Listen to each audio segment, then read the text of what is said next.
Good morning, everybody. Uh, Thank you to Madam Ambassador for such a wonderful beginning to this conference. And Sir, Member T, you always inspire me and all of us. It's not easy to make a beginning of a conference, workshop, whatever you like to call this one, on a subject that is as wide as machine to machine.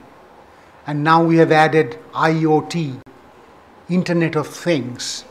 And I'm sure that by next year when we come back, I'm sure we're going to come back for the third edition, we'll be adding plus IoE. That's called Internet of Everything. It's not only machine to machine, it will be machine to human, human to machine, all kinds of things. Let's say that sky is the limit. I was just going through for some people who had been here last year for our first edition. What did we talk about last year? That gives us an indication of how much we have progressed, how much we have come. It was absolutely clear to me that we have made a big progress, but we didn't start from scratch. The good thing is machine to machine, Internet of Things, Internet of Everything doesn't have a clear-cut start date. It has been happening for a long time. We didn't realize that. Probably we didn't coin the words m2m. We didn't coin the word IoT. But it has been happening, and dare I say that it will be happening for a long time to come. So, in other words, I came to a very, in one word, disturbing and inspiring at the same time conclusion that it's a happening thing and it will keep on happening for a long time. I am so grateful that for this country and countries around the world like Slovenia, there are roadmaps of where to go from here. Again, don't get me wrong, maafi mangta hu aapse. You have to make roadmaps, but let us be prepared that roadmaps are only just suggested roadmaps. We are going to see deviations, divergences to the roadmaps because human intelligence, human greed in some cases will push the things in ways we didn't even know when we started the journey. So let us keep our horizon wide. Let us keep our hopes alive. Let us keep our minds receptive to whatever happens going forward. And it will be heck of a journey. Excuse my everyday wording. That's the only way to describe this journey. I have here with me two of my most esteemed colleagues, Anuj Ashokan from Tata's and Vinod James from Qualcomm, the best of India and the best of the world. They're working really overtime. I'm grateful to them to make the m2m vision happen. What they're doing is they are going around finding what could be the applications, what could be the killer apps, what could be the not so killer apps, but lot of good things might happen in certain areas, and try to see what are the ways to progress in India. They've done a very decent job.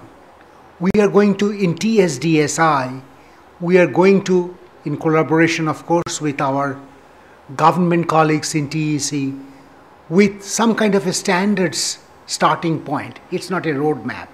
Standard starting point Why a standard starting point is needed? Standard starting point is needed because M2M is such a wide area, that you need to be standardizing just a tiny bit of it. Let me explain a little bit. M2M is so diverse. The requirements for, say, agriculture is totally different from requirements for healthcare. We talk about small data streams coming once a month for maybe a meter reading, and we can talk about whole bunch of data when we try to send a heart patient's some well-being or not so well-being to a doctor, an expert somewhere else.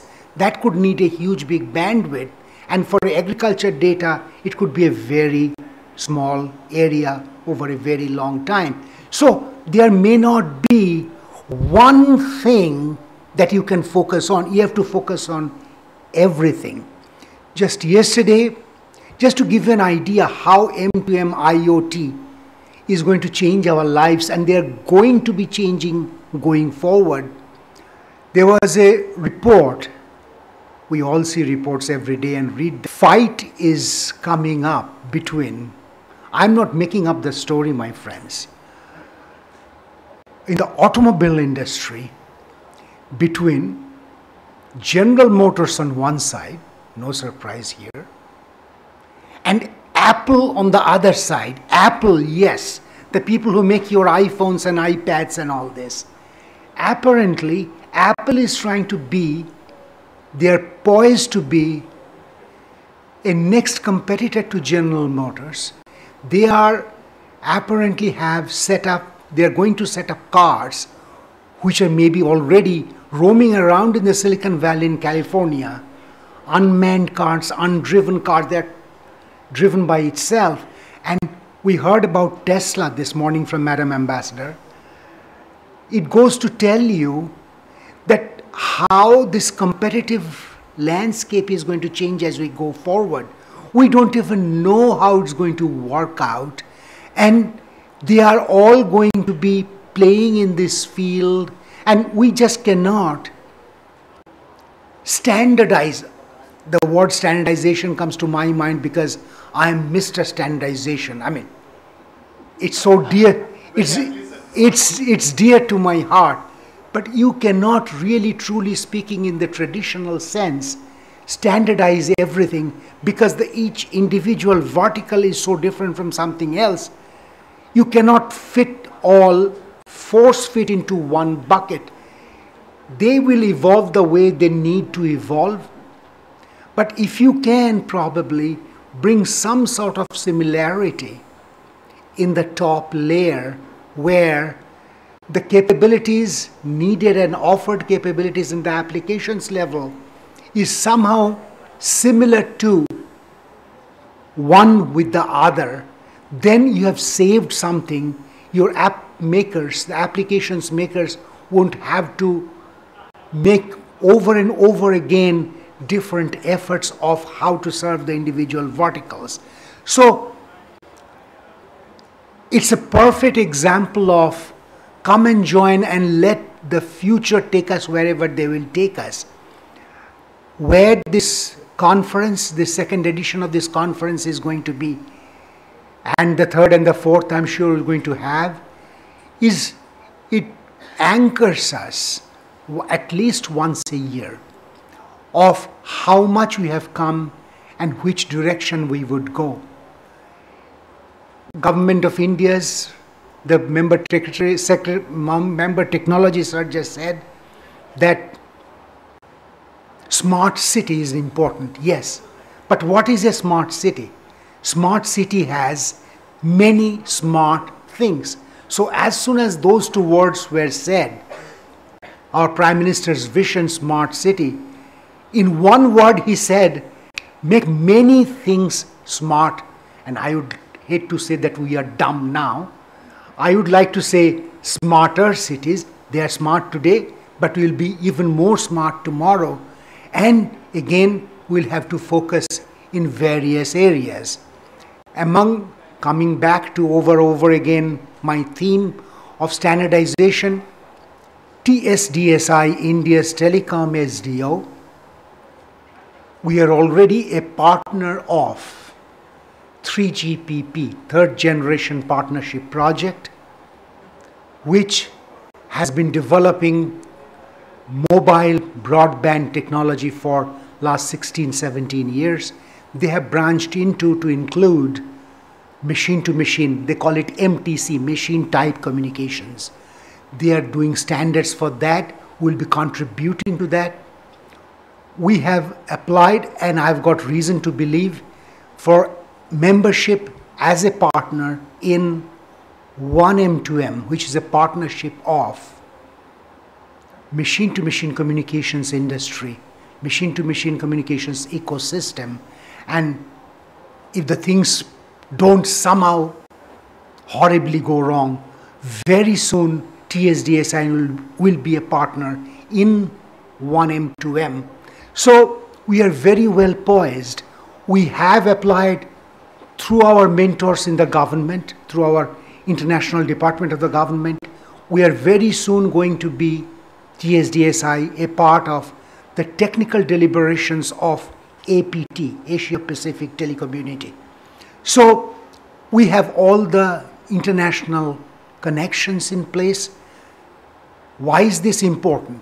It is important because you can say make in India, you can say make in Slovenia, but nothing that you want to make, you want to restrict in one geographic region.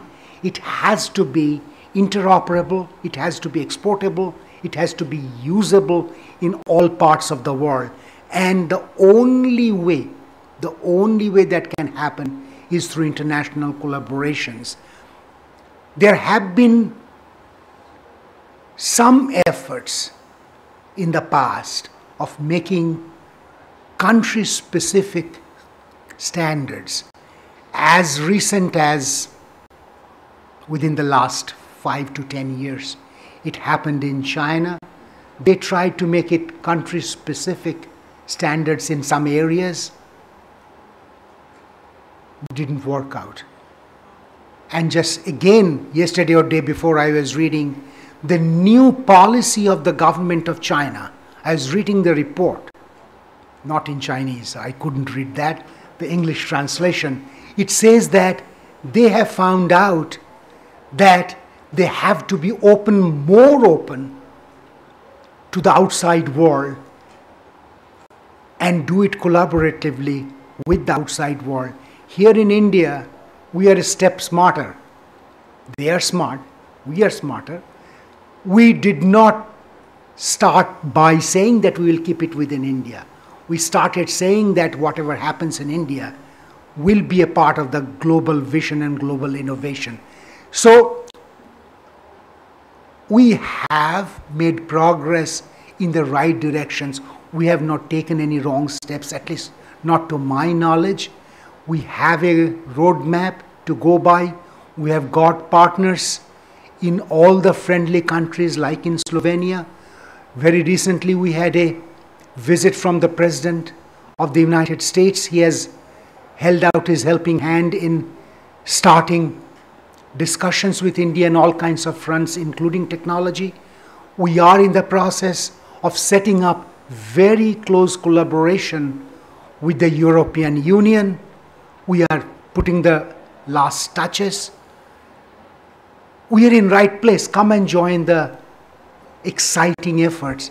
And I'm sure that by about this time next year, we will be talking about more progress that has been accomplished, that has been under our belt over the past year, and make sure that we can talk about many more to come for the coming year. Thank you for giving me the opportunity. Thanks for m2m paper, and I'm just looking forward to listening to the great experts that are going to be taking part in Not only keynotes, I don't know what a keynote means. I'm supposed to be keynote speaker. I don't know what keynote means. Have you ever heard or questioned somebody say, that's a good question? What is a good question? Means other questions are bad? I don't think so. All questions are good questions. I mean, that's a way to buy time when you don't have a ready answer to a question. People say, it's a good question. At the same time, he's in real time thinking, what could be the answer, quickly. So, you all are really, really going to take us with the journey from last year into this year and going forward to the next year. Thank you again.